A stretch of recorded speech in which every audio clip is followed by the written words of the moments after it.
दोस्तों, शाहरुख खान पिछले 2-3 दिन से लगातार सोशल मीडिया के ऊपर खूब ट्रेंड कर रहा है। ट्रेंड करने की वजह यही है कि क्योंकि ये दावा किया जा रहा है कि कतर से इंडिया के जो 8 नेवी ऑफिसर बचकर आए हैं, मतलब रिलीज़ होकर आए हैं, जिनको फांसी की सज़ा हो चुकी थी, उनको रिलीज़ कराने में एसआरके का मेन किरदार था, शाहरुख खान का सबसे अहम रोल था। चलते हैं बैक में। आपको पता ही है कि कुछ महीनों पहले ही अचानक से खबर आई थी कि दरअसल वहाँ की कोर्ट ने यहाँ के 8 से 9 नेवी ऑफिसर्स को फांसी की सज़ा सुना दी है।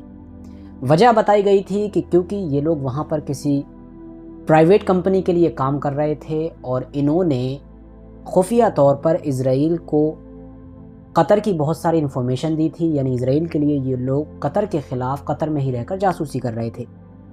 वैसे ये खबर कतर बहुत खुफिया रख रहा था।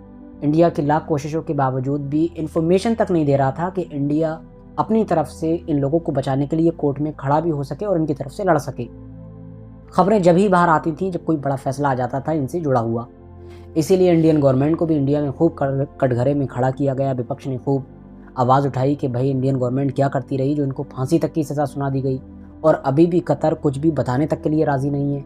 खबरें भी बिल्कुल खुलकर सामने नहीं आती हैं, पता ही नहीं चल पाता इनके ऊपर आरोप कौन कौन से हैं। तो कुल मिलाकर इंडिया ने बड़ी तेज़ी के साथ कोशिशें कर दी थी और अभी कुछ वक्त पहले तो खबर ये आई थी कि इनकी फांसी की सज़ा को उम्र कैद की सज़ा में या फिर कुछ साल की सज़ा में कन्वर्ट कर दिया गया है। और अब खबर ये आई 2-3 दिन पहले ही कि इन लोगों को बाइज्जत बरी कर दिया गया है, यानी ये अब इंडिया में आ रहे हैं, इनको छोड़ दिया गया है।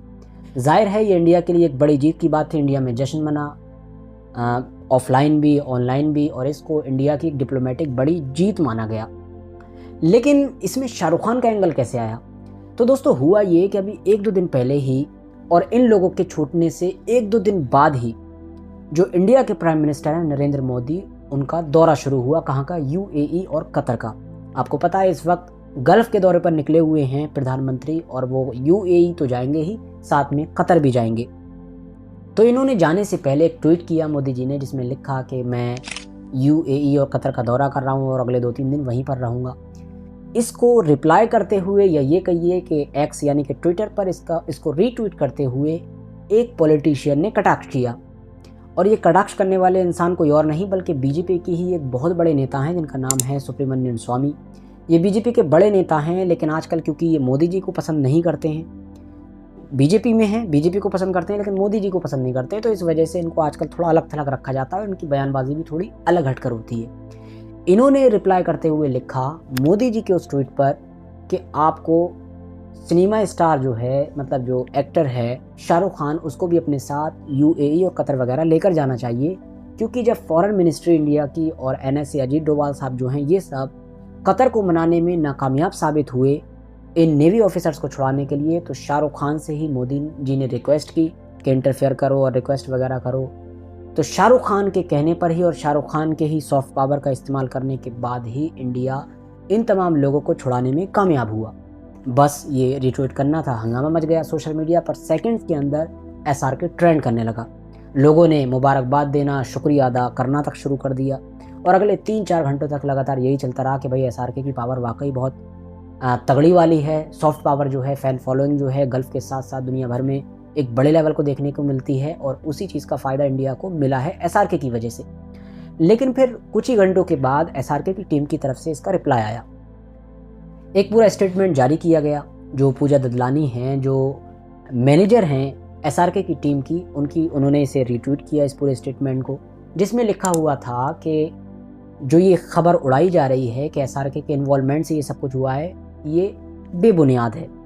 एक भारतीय होने के नाते, जैसा कि सारे भारतीय खुश हैं इन लोगों की घर वापसी पर, बाकी एसआरके भी खुश है, यानी शाहरुख खान भी खुश हैं, लेकिन ये जो कुछ भी हुआ ये इंडियन मिनिस्ट्री और जो हमारे लीडर वगैरह हैं उनके ही बलबूते पर हुआ है, और उन्हीं को ही इसका क्रेडिट जाता है। शाहरुख खान का इसमें कोई रोल नहीं था।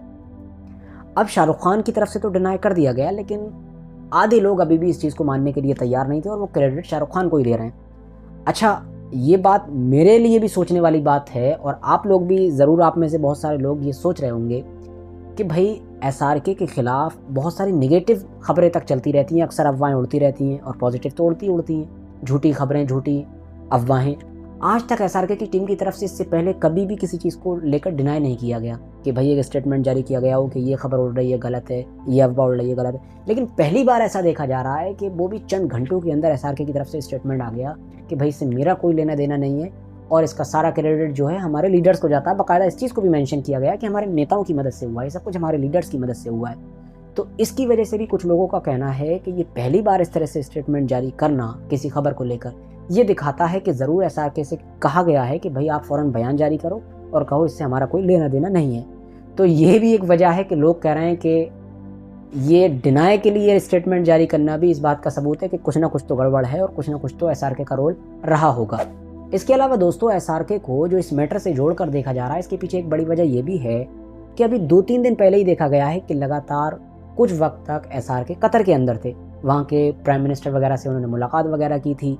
इसके अलावा अभी कुछ दिन पहले ही उसके फ़ौरन ही बाद डील भी हुई है, इंडिया और कतर के बीच एक बहुत बड़ी डील हुई है।